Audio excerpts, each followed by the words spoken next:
ഒരു മനുഷ്യൻ ദൈവസന്നിധിയിലേക്ക് എത്തി. കയ്യില് ഒരു 200 പേജിന്റെ നോട്ട് ബുക്ക് ഉണ്ട്.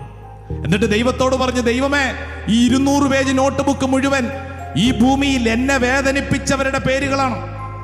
എന്നെ വിഷമിപ്പിച്ച അയൽവാസികൾ, എൻ്റെ ഇടവകക്കാര്, എൻ്റെ പ്രിയപ്പെട്ടവരുടെ പേരുകളാണ് 200 പേജ് നോട്ട് ബുക്ക് മുഴുവൻ. ഞാൻ എന്നതാ ചെയ്യണ്ടേ? ഇവരോട് ഞാൻ ക്ഷമിക്കണോ? ഇതിന് മാത്രം ഞാൻ അനുഭവിച്ചു. അപ്പൊ ദൈവം പറഞ്ഞു, സ്വർഗീയ പിതാവ് പറഞ്ഞു, നീ ഒന്ന് വെയിറ്റ് ചെയ്യ്.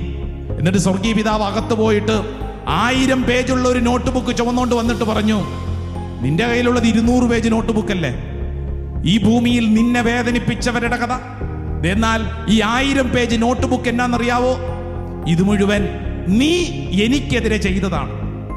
ഇത് മുഴുവൻ നീ എന്നെ വേദനിപ്പിച്ച അനുഭവങ്ങളാണ്. നിന്റെ കയ്യിലുള്ള 200 പേജ് നോട്ട് ബുക്ക് കത്തിച്ചാൽ ഈ 1000 പേജ് നോട്ട് ബുക്ക് ഞാൻ കത്തിക്കാം. ഈ ഭൂമിയിൽ